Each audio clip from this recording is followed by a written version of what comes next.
Good morning, everyone. Thank you all for joining us for this update on Hurricane Helene. Honored to be joined by our Council Chair, Deborah Fix Sanders, our Emergency Management Manager, Amber Bolding, and the rest of our leadership staff. The city is continuing to monitor and prepare for Hurricane Helene. This morning, just a short time ago, Pinellas County called for a mandatory evacuation on Zone A and all mobile homes. Please heed all evacuation orders, and if you're a resident in Zone A, now is the time to evacuate. We are still expecting 5 to 8 feet of storm surge, and Zone A is most likely susceptible to storm surge. The current forecast calls for higher storm surge than Tampa Bay has experienced in our recent history. If you live in an area that is flooded in the past, you will likely see high water on your streets again. So please evacuate. This is for your own safety, and I cannot emphasize this enough. Please remember you can evacuate tens of miles, not hundreds of miles. Consider staying with a friend or a family member who's a little more inland instead of evacuating out of the state. And for those evacuating, we encourage you to turn off your main power breaker before leaving your home. This will help prevent house fires as the power is restored. In terms of shelters, the county has opened 6 shelters, 2 of which are in St. Petersburg, John Hopkins Middle, which is a special needs shelter as well, and Gibbs High School, which is also pet friendly. There is no reason to stay home if you need to evacuate. 3 of these shelters are special needs shelters, and 3 of the shelters are pet friendly countywide. Again, in St. Pete, John Hopkins and Gibbs High School. And if you're outside of St. Pete, Lellman Innovation, Dunedin Middle, Palm Harbor University High, and Largo High. A list of all open shelters is available on the county's website at disaster.pinellas.gov. And as a reminder, the County Information Center line is open. That phone number is 727-464-4333. If you need assistance getting to the shelters, please use that number. Residents requesting special needs assistance can also call that number again, 464-4333. Also, PSTA is running free rides to the shelters for anyone who needs transportation. Again, there is no reason to stay home if you need to evacuate. Please listen to the mandatory evacuation orders. As we head into the storm, please remember to limit water usage today. Washing clothes with the dishwasher, please do that today and refrain from using those items tomorrow. This is a significant storm. We ask you to take it seriously and take all the necessary precautions, and we'll move through this with everyone being safe. And now I'll turn it over to Yolanda for Spanish translation. Thank you, Mayor. La ciudad de St. Petersburg sigue las preparaciones para la tormenta Helene. Esperamos sentir los impactos comenzando esta noche con los mayores impactos mañana. Por favor, preste atención a todas las órdenes de evacuación. Si usted es un residente de la zona A, ahora es el momento de evacuar. El pronóstico actual prevé una marejada ciclónica más alta de la que Tampa Bay ha tenido en la historia reciente, de 5 a 8 pies de agua. Si usted vive en una área que se ha inundado en el pasado, es probable que vea el agua otra vez en las calles. Considere la posibilidad de quedarse con un amigo o miembro de la familia que está un poco más hacia el interior de la ciudad. Y para aquellos que evacúen, les recomendamos a desconectar la electricidad principal antes de salir de la casa. Esto ayudará a prevenir incendios domésticos cuando vuelva la electricidad. El condado ha abierto 6 refugios, 2 de los cuales están en la ciudad de St. Petersburg, John Hopkins Middle School para las personas con necesidades especiales y Gibbs High, que acepta mascotas. La línea del Centro de Información del Condado está abierta si necesita alguna ayuda. 727-464-4333 es ese número. Si necesita ayuda para llegar a los refugios, por favor, utilice ese número. Y los residentes con necesidades especiales que necesitan ayuda también pueden llamar a ese número. Además, PSTA ofrece paseos gratis a los refugios para cualquier persona que lo necesite. A medida que nos acercamos a la tormenta, termine de lavar la ropa y las cosas por estilo hoy. Por favor, recuerde limitar el uso de agua mañana hasta después que pase la tormenta. Esta es una tormenta grande. Por favor, tómelo en serio y prepárese. Thank you, Yolanda. Now we'll ask our emergency management manager, Amber Boulding, to give us some information. Thank you. Thank you, Mayor. Good morning. I'd really like to take a minute today to focus on storm surge and the threat that we're talking about with this storm. And when I talk about storm surge, I just want it to be clear what that storm surge is. So we're talking about the water out in the Gulf of Mexico that's being pushed in from this storm. The winds are pushing in water to our coastline, and it goes up into Tampa Bay. And that's the water that we're talking about. So I just want to make sure, when we talk storm surge, it's that coastal flooding that's coming in. It's not from the rain or things like that. Please don't write off the impacts from the storm, because we see on the maps, it looks so far away, right? This is not a Tampa Bay storm. It's a, panhandle storm. That is not the case with this storm.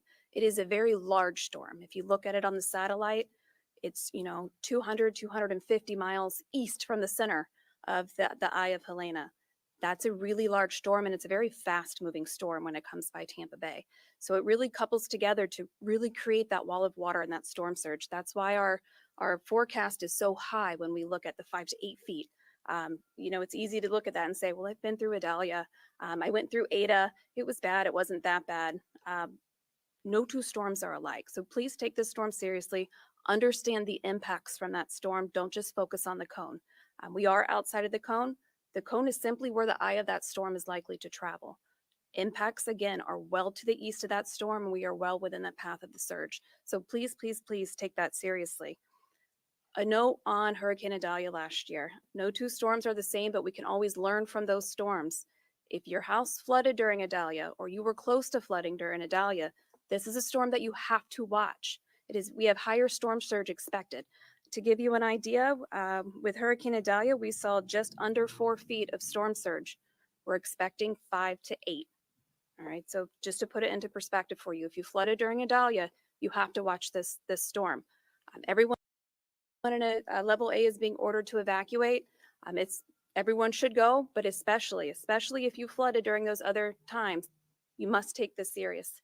During Hurricane Idalia last year, we did over 70 water rescues in areas that were ordered to evacuate.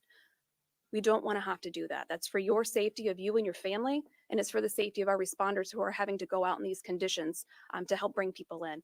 And also, there could be a point in time where we can't come out to get you when you call 911.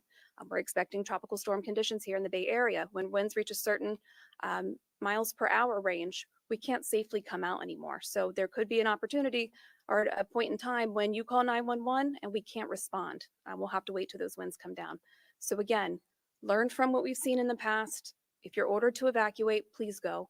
We're not asking you to leave the county, the city, or the state. As Mayor mentioned, we just need you to get to higher ground, whether that's with a family or a friend that lives outside of the evacuation area, whether that's at a hotel, or as Mayor mentioned, we have shelters in the area, whether it's to a shelter for the night until that water goes back down on Friday. So please, again, heed the warning. We understand it's frustrating. The best information that we have is the information that the National Hurricane Center gives us. And right now that is 5 to 8 feet, which exceeds what we saw last year during Idalia again. So thank you. Thank you, Em. That concludes our update. Are there any questions?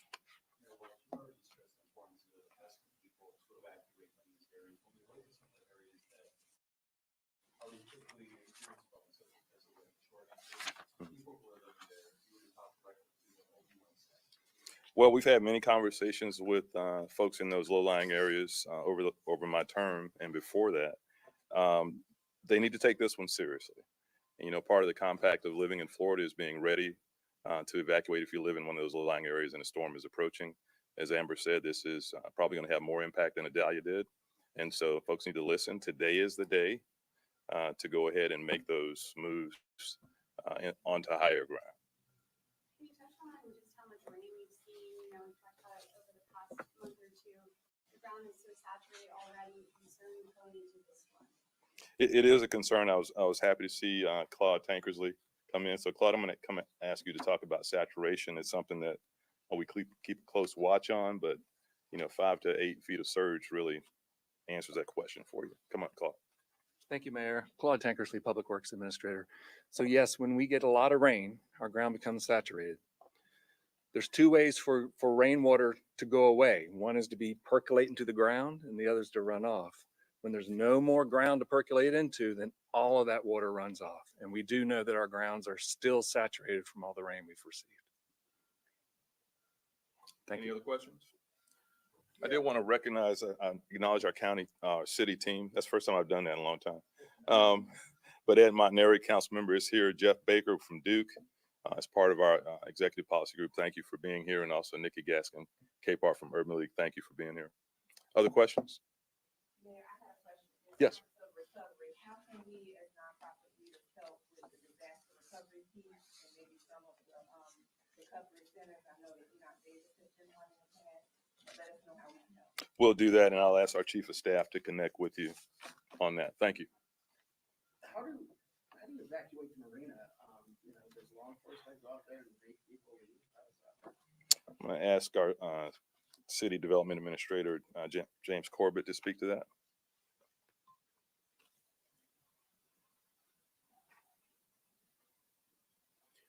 Good morning, James Corbett, City Development Administrator. As our marina is in the evacuation zone A, we will notify everyone at the marina that they are ordered to evacuate. We will make contact with everyone.